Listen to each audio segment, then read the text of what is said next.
Whoa! Whoa! You are no longer in a foreign country. I am no longer on paternity leave. So here we are. You took such a long time off. Seemed like a year almost.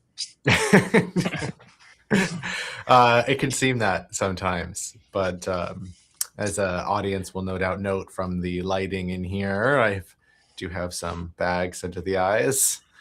No.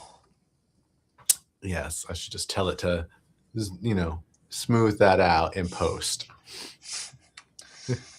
All right. All right. Well, welcome to our weekly office hours. Great to be back in the studio.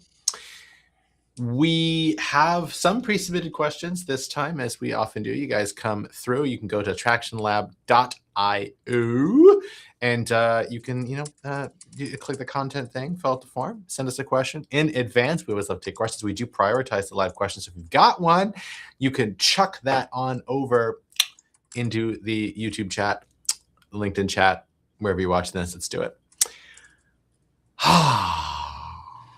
I'm gonna warm it up. You're gonna warm up the chat. You're gonna warm it up. Okay. Well, while you're warming up the chat, I will just do the shameless plug that we have applications open right now for our investment readiness engine. So if you are in the greater Sacramento area and you have a startup that is looking to fundraise, you've got some early traction, stuff like that. Maybe you've raised a little bit before, maybe you haven't. You probably have paying customers, but maybe you don't. If that sounds like you, and if you want to spend some time working toward having a more fundable company, both from a growth engine perspective and from an investment readiness perspective, and you want to compete for $100,000 equity investment, then check out tractionlab.io/IRE. That's you can just go to tractionlab.io, and there's a link in the nav bar at the top for the investment readiness engine. You can check that out. We are accepting applications for that right now. There's no cost to participate, as we have been generously granted some innovation dollars from the city of Sacramento to accelerate companies in the region. So we will be covered by that. So there's no cost to you to participate. We don't take any equity in it. And you get to push on your path toward fundability and compete for $100,000 in equity investment. So with that, hopefully that was enough to warm up the chat. Hopefully the fires have been stoked. The coals are not on fire still, but they've got that embery glow in there. Hopefully we've got that all squared away. It sounds very ominous when you were doing that. It was cutting into that for something. There's some depth audio thing that was taking place. So I'm not sure exactly what it was, but it was like in the coals, and it like was a perfect timing for it to happen. I think Chris was trying to compensate. Or for some reason, and it shouldn't be using it when we're live streaming. So I just went around it. So hopefully that's a little better. But that having been said, I say, before we get into our festivities here, thank you for covering while I was out. I think I only missed one office hours, but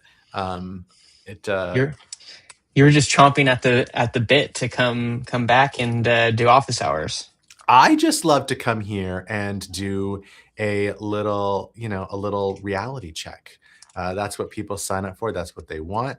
They want a little reality check, and that's what I am here to provide them. I am here to serve. So it's good to be in service with you. Likewise, my friend, likewise. All right, well, let's dive in. Let's do this. Rock and roll. So this is B2B SaaS for SaaS startups. We are getting meta now. They're at the paid pilot stage, and they say, how many customers do you actually need before you can say you have product market fit? We have a few that love us, but I don't know if that's enough to raise on or if investors will laugh at us. Okay. So a couple things to tease out here. So you're talking about enough to raise, and you're talking about product market fit. Those are not the same question.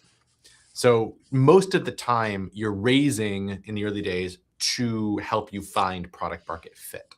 And then once you have product market fit, you're probably raising a Series A, you're raising substantive capital. It's all from institutional investors, and you're raising money to accelerate at that point. And so if you're trying to raise a Series A and you don't have product market fit, they are going to laugh you out of the room. Again, this is like for the B2B SaaS space.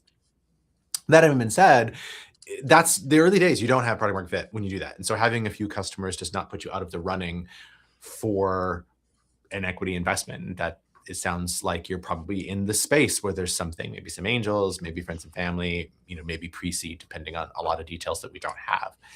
That having been said, you do not have product market fit. I can say that with pretty good confidence that you are not there yet. So a lot of people think that product market fit is, oh, we have a problem, the problem's real, there's customers out there, they'll pay for it and they love it, and that's product market fit. And I've given a talk on product market fit a few times before, and what I think it is, and how I think that the definitions that are often used, even by people who really, really know what they're talking about, aren't very helpful. And so I think about product market fit as something on the path towards repeatability, and therefore towards scalability, meaning that we're starting to see some predictability in what we're doing. And I view it as like 4 stages of product market fit. So in the early part of this, we have what I would call founder market fit. So why are you the right person to tackle this space? You're a startup founder, serving startup founders. Cool. Then we have problem customer fit. So have we identified a customer who actually has the problem that we think that they do with sufficient severity and urgency to transit them into a willing buyer? So that we can really, and this is where the predictability comes in, is that we can predictably get in front of the customers who have that problem, the willing buyers who have that problem. Now, that doesn't mean that we have the solution for it yet. That's not what this is about. This is just about like we can reliably get in front of people who are willing to pay for this particular well-defined problem to be solved.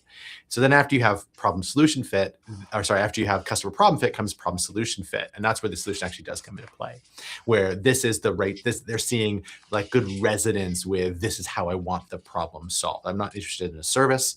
I'm interested in a software tool. I'm interested in something that's AI based, that I interact with it in this way, that integrates with my tools in this way or whatever. This is how I want the problem solved. And then, again, the predictability is that we can predictably get them to opt into this particular solution, again, at a well-defined rate. And then after that, we have what I call business model fit, which is probably the more traditional version of product market fit, which is where all of that starts to pencil out and work into a repeatable engine of growth, where the unit economics start to shape up, they're paying money for it. And again, all of that is happening at predictable levels. So we have hypothesis X% are going to convert from this step to that step, Y% from here, Z% to there. It's pretty predictable. Unique economics pencil out at the end. That's product market fit. So you're pretty far from product market fit, and having a conversation about product market fit with investors when you only have 2 or 3 customers is going to get you laughed at. So I don't recommend doing that, but that has nothing to do with your ability to raise money. Cameron, what do you think? I know I spoke a lot. Oh, yeah, not a ton else to add there. Wow, he's just been, he just, I might as well not have even come today. No, just kidding. No, it's, I think what I would add into the conversation, because I love the breakdown, and that was where I was going to go into, was the various types of fit. I guess, is it the 4 types of fit? Maybe we could do a traction thinking article around. Well, let's do it again. Do a new one, yeah. No, joking aside, I think the big thing is right sizing the proof point that you're currently searching for, or ultimately going to prove out, is going to be tied to the current round of capital, right? And so I think the area I want to point back to is we're far away from product market fit in the sense of we have paid pilot customers, so we don't really probably even have a set of predictability yet, let alone repeatability and the scalability, which is where you're looking at really that product market fit component of it. And so we want to then right size who we're going to be diving into in terms of who our investor is. So if we're thinking we're at product market fit, we're likely going to be talking to funds and investors that are much later stage than we're currently at. And the thing we're going to be hearing is you need more traction, you need more product market fit, when you might be not even in that ballpark. And so right sizing, okay, we're currently at this stage. We're likely going to be raising friends and family or pre-seed round of capital. But what's the elements that they need, or what's the major proof point that they need at that point, is more likely around that customer problem fit or that problem solution fit. And so what evidence do you need to prove that out is going to look very different than what a later stage fund is going to be. And so I think the key elements as you're kind of diving into that point would be, right sizing who you're talking to in the round of capital. So it looks like we did get a comment related to the question that was posed from this founder.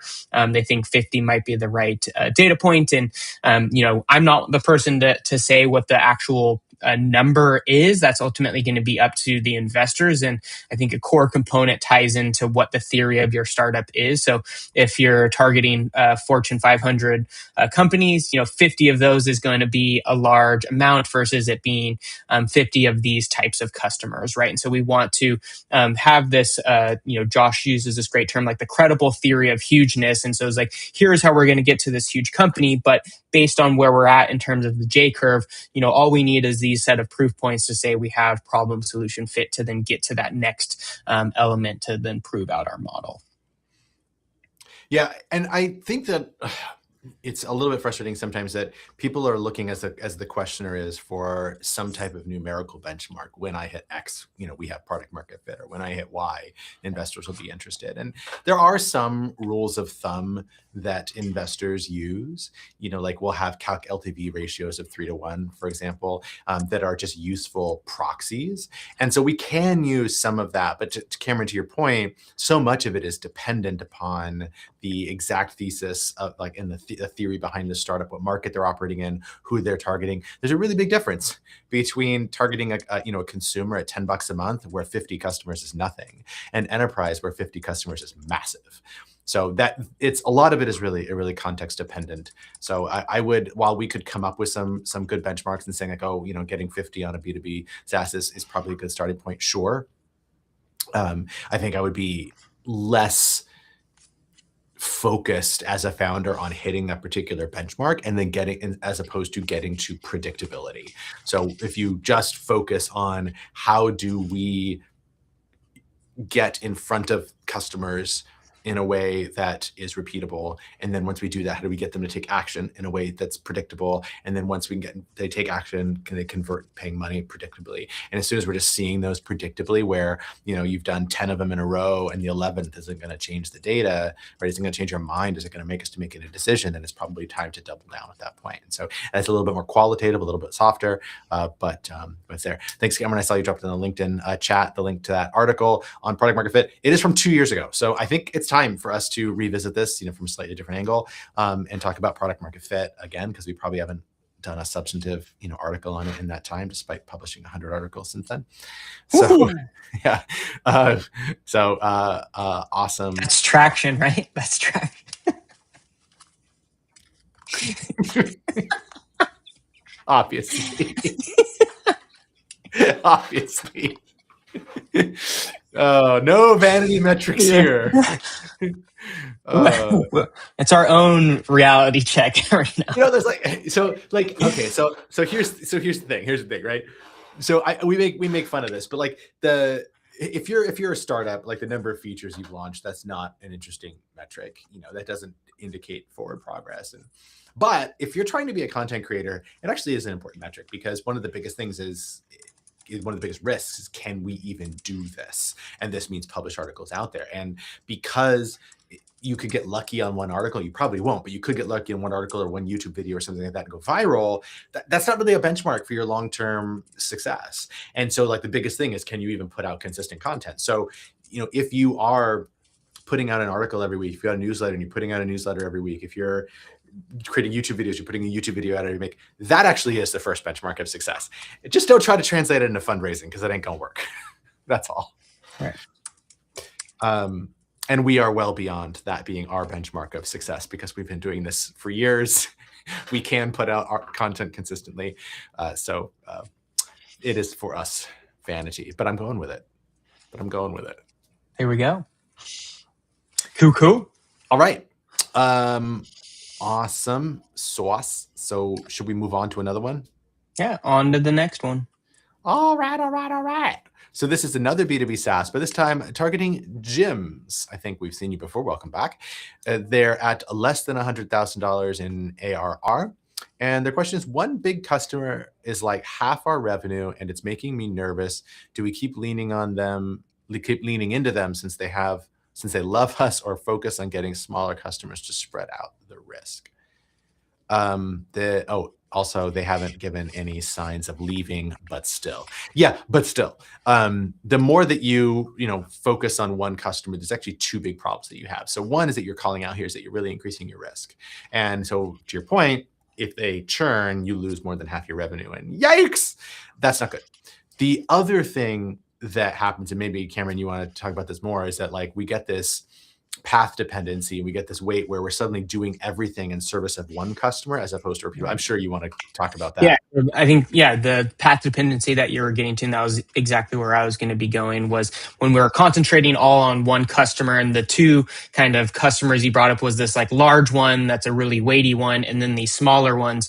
Well, the needs might be different between those smaller ones and this bigger one, and so if we continue to go build for this one large scale customer, the things that we might continue to invest in might not have applicability to the larger market, and so we become more and more dependent on that customer because what we've created doesn't necessarily have that path to repeatability in these other customers going forward. And so I think there's definitely an intention in like spreading that risk. Obviously, you want to do enough to maintain that customer as well, because if you lose that customer, obviously that is going to have a major impact to the bottom line and probably the livelihood of the startup. And so I think that where I want to drill in is like, I'm a little confused of like, we have this big customer and then now we have this theory of we need to go to small customers to diversify versus why not find another customer that looks like that customer.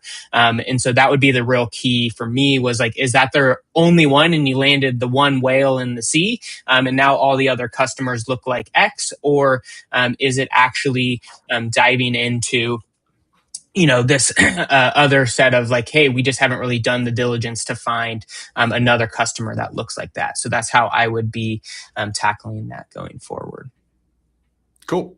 Yeah, I was going to come back to that, so I'm glad that you did, because you're doing a lot of heavy lifting by putting this into this dichotomy, which I think both Cameron and I are saying they don't think. I think that's a false dichotomy. That we either have to go on small customers or go for one big customer. If you do have one big customer in the space, then what is your theory of growth? Like, what's your, Cameron, you mentioned earlier, the credible theory of hugeness. Like, how does this company get big? Does this company get big by serving one customer, by one big whale, or does it get big by serving 10 whales, or does it get big by serving a bunch of small ones, a bunch of medium-sized ones? It's a wedge. Like, your overall strategy and theory for how you're going from where you are to a really big scalable company is the important part. And so aside from everything else that we said, where does this one giant customer fit in that model? And if it's a distraction from that model, then treat it as a distraction. And yes, I'm not telling you to sacrifice the revenue, but I am telling you to stop customizing your product for that one customer because it's just a distraction. Cool. We did get a question from the chat, I think. Yeah. Yeah, we did. Nathan asked a question. Thanks, Nathan. All right, here we go. So what are the major things you have to think about if you want to license IP, e.g. a library of novel drug binding pockets? Yeah, it's a oddly specific, Nathan, versus building a SaaS that lets people build their own, e.g. a SaaS that lets people simulate their own protein targets to search for drug binding pockets. Okay, so actually this is really great. So there's a couple of things here, and actually this is also a false dichotomy because there are other choices in here as well. And I'm going to take a quick detour to mention the SaaSpocalypse. I don't know if Cameron, are you familiar with the SaaSpocalypse? No. Oh, so, yeah. Exactly. Yes. Okay. So the basic idea of the SaaSpocalypse, or the fear behind the SaaSpocalypse, is that that software may have eaten the world, but now AI is going to eat software. And so because AI is fundamentally changing the build versus buy dynamic that people have, that companies have. And so it's a lot better for some companies to just string their own stuff together using AI than it is to use an off-the-shelf tool for customization purposes, also for pricing purposes. SaaS charges per seat and AI does not. And an AI user that's doing 10 different things as one seat, which also doesn't work really well in a SaaS model. So there's right now a really big tension, and that's why a lot of large SaaS providers like Salesforce, for example, had their stocks tank earlier this year because of the worries about this. If you want to check out some more about that, there's a great article in The Economist. I think it was last week or the week before. You can check that out. Maybe I'll find the link for that when Cameron's talking. But so I set that up to say that, like, you have to understand the nature of the decision that companies are making.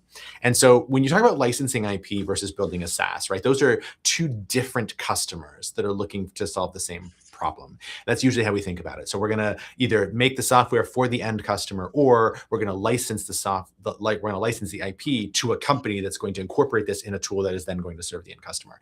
And so, like, there's two different places.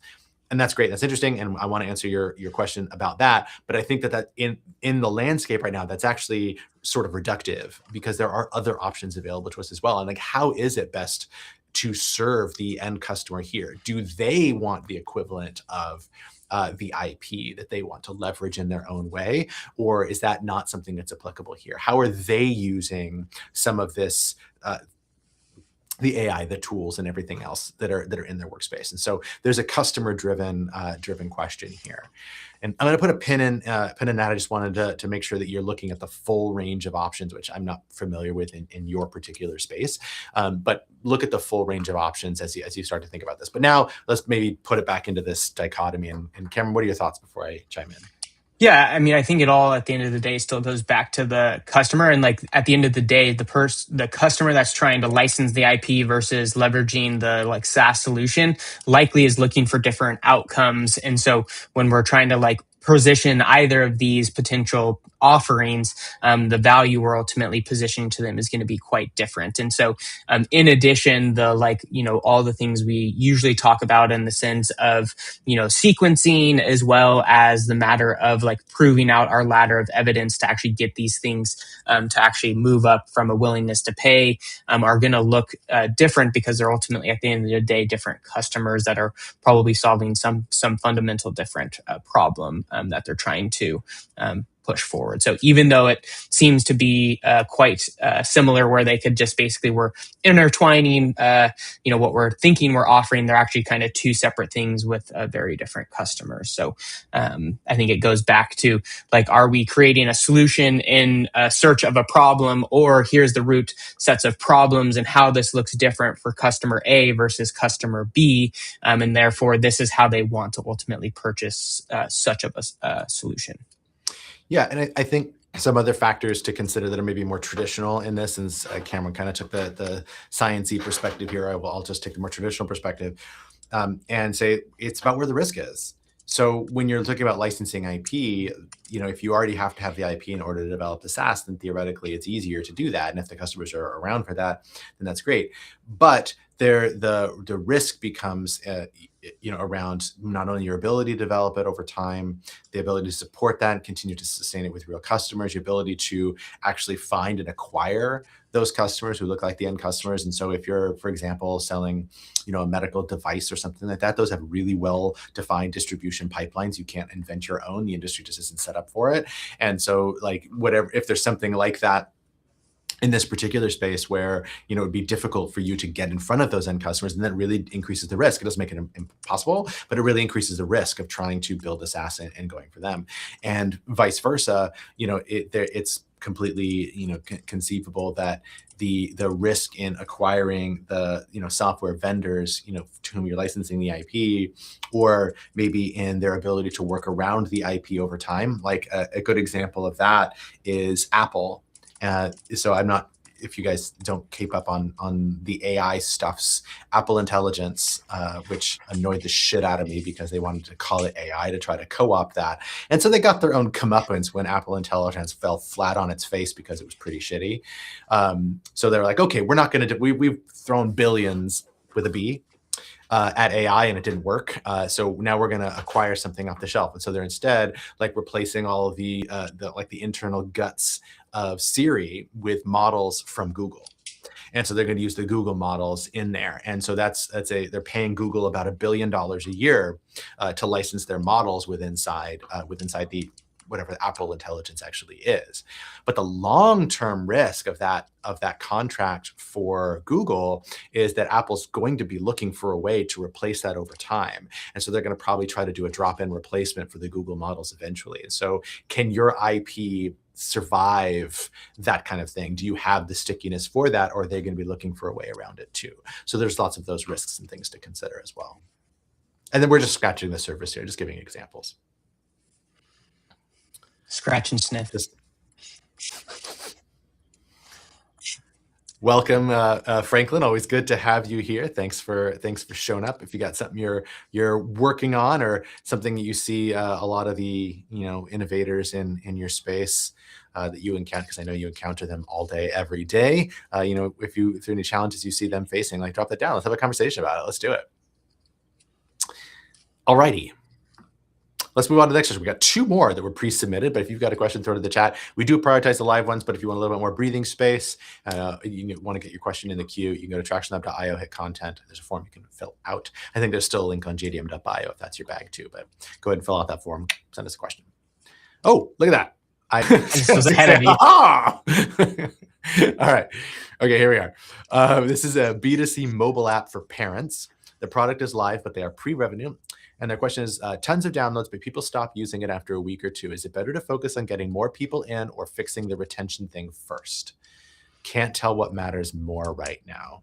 Okay, so this is definitely a 3 Ps thing, right, Cameron? Yeah. Yeah.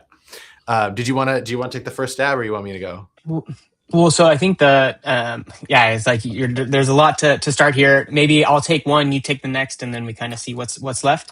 Cool. So I think the big thing that we're seeing, at least for me, if I'm to bubble it up to one thing, is we are not super, we're not targeted in who our actual customer is, and we're seeing the impacts of what that is, right? So one, we're getting a lot of people they're doing the download for what we often see is we did this product launch on Product Hunt, we got a lot of people to download it, and then none of them were actually really interested in what we were creating, and then let alone those that are actually maybe even using it. They were just testing it out to try it out, and then they're ultimately churning. And so what that usually is a signal, and we talk about it from a level of sequencing, is that actually those aren't really our core customers. And so we don't want to optimize for those people that are downloading and then not using and then churning really quickly, because at the end of the day, we're going to be spending all of that time and money to, one, acquire them to our solution. You're paying to have them ultimately download and maybe do some small amount of usage, and we never get anything back in terms of we don't capture any value back in this model. And so I think I would take a big pause and say, okay, what's our theory based on maybe the small set of people who are using it and are paying for it that have yet to churn? How are they different than all of these other sets of customers that are churning at a higher rate and not utilizing? And so we use the term defining negative space. And so saying, okay, this is who our customer is not, will allow us to then focus on saying, okay, now we know we have a theory of if we can get in front of these people, what that will look like. And so we then can go run an experiment to bring them, see if we can get them to download it and actually have a successful throughput of them being able to actually continue on and reach whatever our target kind of lifetime value would be. But that's how I would be looking at it. But curious of your thoughts, Jay Doom. I couldn't agree more. I'm reminded loosely of my time in the healthcare space years ago, and we were doing these retention campaigns, right, to get to people to renew their plans annually. And we didn't want everyone to renew. We wanted only the low utilizers to renew, right? And we're nobody's denying anybody coverage. It's nothing evil like that. But if we have a finite number of marketing dollars, we're going to send them to want that are making us money, right? Because we want to maximize lifetime value. And so we'd look at their utilization and find the low utilizers and then focus our retention efforts on them, right? And that the lesson behind that is that retention isn't a universal good. You don't want necessarily to retain everybody. And in this particular case, you can't retain everybody. And I think the key question is, who do we even want to retain? And we can, in this context, ask that even slightly different, which is, who is it that we're supposed to be retaining? And I don't think we know that, to Cameron's point. And so like you're going to spend all this time trying to make your product better and try to do all this stuff to keep this time trying to make your product better and try to do all this stuff to keep people in there when we don't even know if we should be keeping them in the first place. We don't know the difference between a good user and a bad user because they're pretty well undifferentiated at this point. And this is where the 3Ps come in. So we have this tool called the 3Ps. We have an article on it. We've done videos on it. We can drop that in the chat. There's podcast episodes on it, all the things. But the 3Ps are people, promise, and product. And those are the 3 reasons that people churn. So when you're starting to see churn like you are here, most people jump down to the product question. Say, what can we do? Can we smooth out onboarding? Can we send reminders? Can we add this feature? And they're trying to tweak the product in order to keep people retained. And that is the right answer sometimes, but it's not the right answer for an early stage startup almost always. It's either going to be people or promise, and in that order. And so the people is, do we even have the right people in the first place? And so our gut here from like pattern recognition is that you have an undifferentiated set of users. We're bringing in tons of early users. Most of them are looky-loos. They're never going to hang around anyway. And they do the predictable thing, which is leave. And we don't want to try to retain them. We want to figure out who are the people who needed to be here in the first place versus the people who were just looking. And then we need to stop selling to the people who were just looking because we're just spending marketing dollars, spending sales dollars, spending time and server resources and everything else on a group of people who were never going to stay in the first place. The answer isn't fixing the product to get better retention. The answer is to stop selling people who are never going to retain in the first place. And so that's the people say. Last one is promise is like, if we promise them A and they're converting on A, are we actually delivering on it? And that's another whole other thing as well. And so if they came for a particular promise that the product doesn't actually serve, then that could be solved with either product or a couple people or by changing the promise, but it's fundamentally different. So that's my gut on that. I think the only additional thing that I want to make sure I really emphasize is I think this is one of the risks of doing such a big like launch, in the sense of like we hear this all the time of like we're gonna go launch on Product Hunt or a Kickstarter or things of that nature, which like is a great way to get users into an ecosystem, but it's hard to then peel apart the data because you're like inundated with people who yes download, but that's not necessarily the right metric to be focusing on because there hasn't really been any value creation, and we might be optimizing then at some point for people who are never going to be our paying customers. And like there's I know this was a short question, but there's a lot to pick out here. So you're also pre-revenue. So you're going to get a lot more false positives on the customer acquisition side because there are people who are never going to pay in the first place. But the barrier was so low because you didn't ask them for money. They didn't sign up for a free trial or do anything else. They just clicked sign up because, hey, it was free. I'll go give it a go. But they were never that serious to begin with. And so you're encouraging those false positives also by not charging money up front or by having a free trial or doing something else. And the last thing that I want to say is yes, you don't want to keep pouring water into a leaky bucket. And so that's what we call it, the leaky bucket problem, when you have like a hole in your customer acquisition that's causing like your retention to tank. But this is probably not a leaky bucket problem. And so I think it's a false dichotomy to say, oh, do we focus on getting more users or do we focus on our retention? I think the answer is neither. I think that the right way to put your time and energy is figuring out who you need to sell to in the first place. Operative phrase there being sell. Mm-hmm. And who you're selling to. And to whom. Yes, indeed. Verily. Indisputably. Indubitably. Irrefragably, undeniably. Well, we shall continue. We shall continue on. All right. For any of our remaining users, if you've got or listeners, if you've got a question, drop it into the chat. We have one more pre-submitted question to get to, and then if you've got any live questions, we'd love to take them. It doesn't even have to be a question. It can be a comment. It can be something you're curious about. What's on your mind? Tell us what you're working on. Give the elevator pitch. Do it in the comments. Why wouldn't you? Engage with us. It's free. Just do it. But while we're doing that, you can go to tractionhub.io, click content, and submit a question in advance if you want to get your question in the queue for next week. We're live every Friday at noon Pacific on LinkedIn and YouTube. So here we go. Last question of the pre-submitted variety anyway. B2B SaaS for B2B. I don't know what that means. Your target customer is B2B is what you wrote. Okay. MVP in progress. Every investor keeps asking about our moat, and honestly, we don't really have one. It's just a better product. Is that a real problem, or is that something we figure out later once we have traction?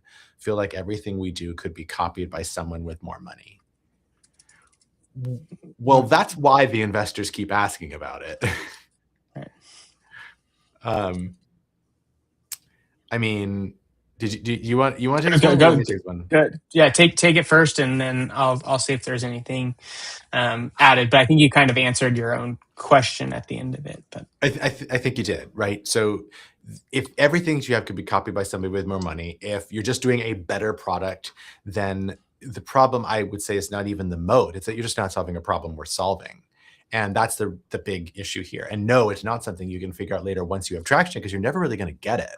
If you're not doing something that's sufficiently better, that's not one, not two, but at least 3 clicks better than the existing alternatives, then you're not going to overcome switching costs. Nobody's going to adopt, and you're not going to get traction. So you got to take that step back and say, why are we even doing this? Why are we doing something that's just slightly better? What are the problems that our customers have? What of those problems are severe and urgent? What of the people who have that are significantly underserved by the existing tools that are out there? And that underserved creates a pain that is severe, that is urgent, that they're willing to put money toward solving. They've had to so far go with substandard solutions or no solution at all or something homegrown, simply because the existing ones out there don't do it. But you can't build a business on, I'm going to do X, but it's better. You're not going to sell anybody on that. You're not going to find the traction you need. You're not going to fundraise on that. And you're certainly not going to turn it into a successful startup. I don't have a ton else to add there, Shredder. I did notice that while I may be the shredder here, you went, oh, you're on this side. You went with Splinter on there. So yeah, exactly. We are both in, I guess, the turtle universe, the turtleverse. But you went with the good guys, and I went with the bad guys.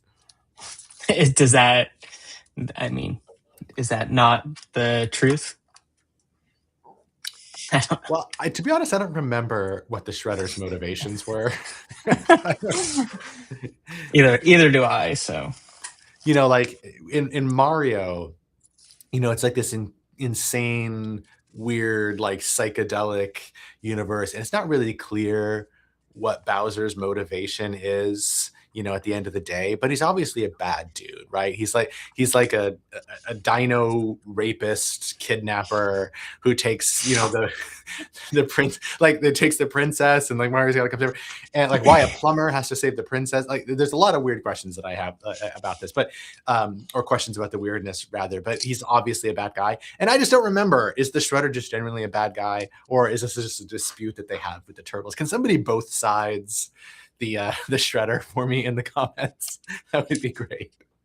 If not, we'll come back next week and get you the answers. We can do that. One thing I'll say, just for those of you who don't get the joke because you haven't been with us long enough, the Shredder is actually not about the turtles. It's because Cameron called me the Shredder of business models.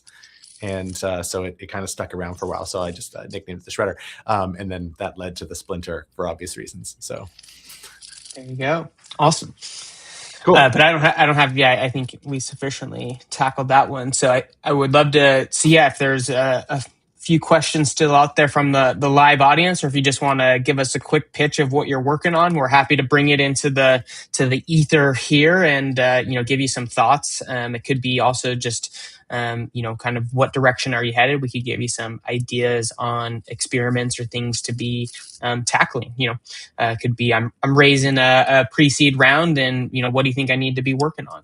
Something as simple as that. No need to overcomplicate it, but maybe as we filibuster one last time is we do have applications live for our Traction Lab investment readiness engine. So be sure to go to tractionlab.io /IRE and learn about what we're offering, and great opportunity to get what we call our dual engine of support. So that on the customer acquisition side and then the investment readiness, those go hand in hand. And ultimately, our goal is to work with 12 to 15 companies and help position you for that next round of capital. So we look forward to seeing many of you apply and dive in deep with a few of you. So yes, indeed, Splinter or Shredder, you guys both are tearing it up. Cool. Well, we hope to, tear it up and, add value as we can. So we appreciate you being here as always, Franklin, and your continued investment into innovators and entrepreneurs in the region. So. Awesome. And lastly, just to give you a little bit more of the filibuster time to submit the questions, because there's a 1 minute delay on the LinkedIn side, at least, is that we are also going to be beginning our next cohort for the Traction Lab Venture School soon. So if you want to focus on finding that repeatable path to growth and get a full year of support from the Traction Lab, you can hit up tractionlab.io, and there's a link for Traction Lab Venture School, and we'll be getting started with that soon. It's weekly private office hours. You can get on a call with us and ask questions. We get some live curriculum. We're going to walk through all of the tools we use at the Traction Lab to help you find again that repeatable path to growth, to really get a solid growth engine for you. It's really entirely focused on getting your first paying customers. We've got guest speakers, to come in and help us out. We've got resources to plug you into. There are events outside of that you can attend as well. We do hot seats, where we can shred you live, in private, to put you in the hot seat and get a little custom reality check going on there. And again, it's a full year of support. So check that out. Thanks for putting the link in the comment there. You can hit tractionlab.io, and we did vamp long enough to get a question from Nathan. What are things to consider for angel funding for biotech? I appreciate how narrow and focused this question is. So I think, great question, and obviously a little bit of a different, target audience in terms of investors. So we're actually running a program right now to educate angel investors on this side of things. And so obviously, the higher level of thinking and methodology of traction still is the same, right? So what I mean by that is the biggest thing is you need to prove traction related to how biotech investors are looking at traction. So revenue is not likely going to be that signal, because oftentimes you have to go through a series of regulatory pathways to get to revenue, but that doesn't mean you don't have to prove your understanding of the customer and that there's truly a market demand. And so the two core elements that an angel investor or any investor in the biotech space is what they have these two levers, which are called technology readiness level and then the customer readiness level. And so there's this kind of a safe zone where if you've done too much of just purely the customer readiness, but none of the technological readiness, there's kind of gaps that they think you're able to deliver on.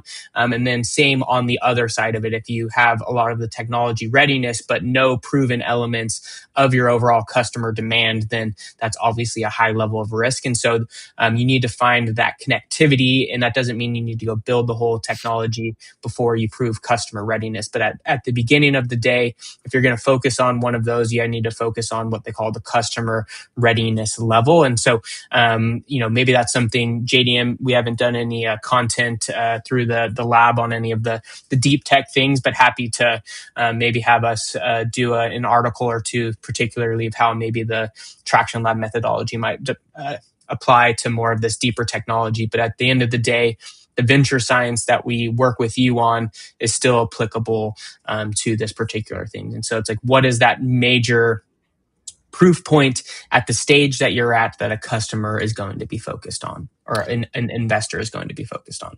Yeah, awesome. Maybe we can get a couple of articles going there. I actually coincidentally have one in the hopper for either later in June or maybe in early July. That's on how we use the traction methodology for deep tech companies. But it's a really rich topic. So maybe Cameron, you and I can get together and talk about how we can do a short series of them. And I think that'd be super interesting. We got a lot of awesome deep tech companies here in the Sacramento area, and I don't think our language always lands with them as well. In some ways it does. The science tends to resonate more with them, but the mechanics of it sound inapplicable, but they like, validate, like customer validation, for example, but they are applicable. It's just the terms don't immediately resonate. So Yeah. it's an opportunity. Yeah, I think the last thing I'd say is like still the 8 T's of fundability are all there, like team, TAM, so understanding of the market and technology, all of those things are going to be similar. I think the like difference is the way traction is viewed is going to be different than what we usually would say for your AI or, SaaS based business.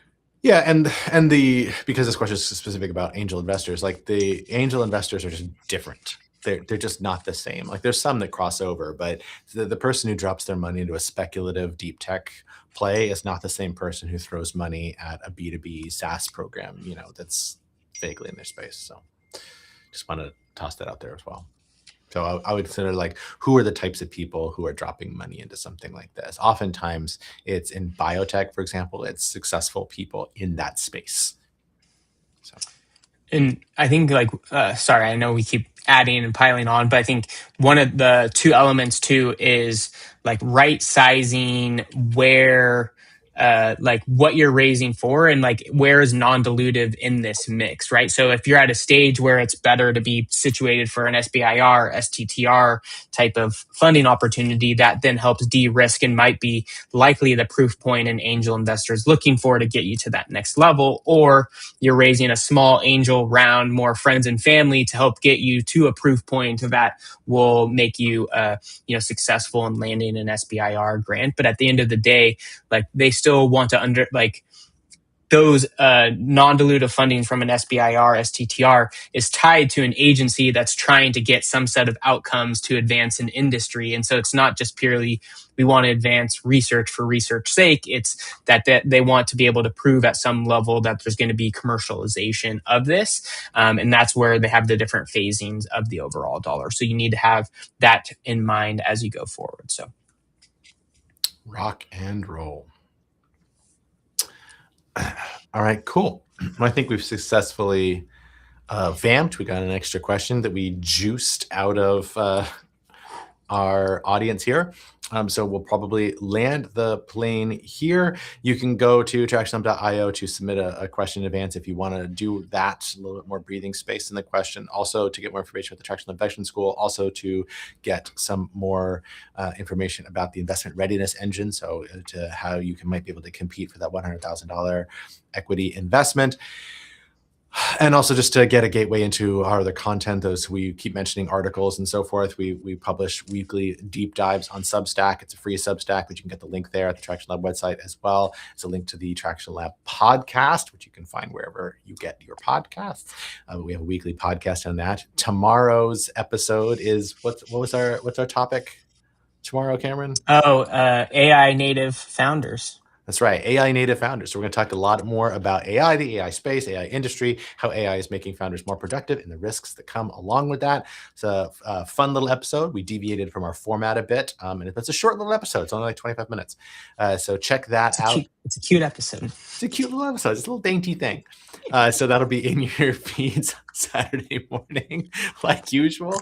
And we'll be back next week with office hours and with a new episode of the podcast. Looking forward to it. Cameron, thanks for coming and hanging out, holding down the fort while I was gone, answering questions, bebopping and scatting. Bop, boop. That was more R2D2, but it was a little bit.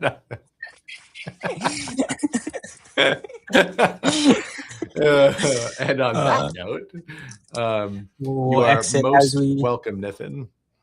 Yes, of course. Thank you. Thank you for showing up and plugging in and asking your questions. You likely aren't the only one who has that question, so everyone's learning from that. So thank you for showing up. Thanks, JDM, for another fun time as usual, and good to have you back in the studio and reality check. So with that, we'll exit as we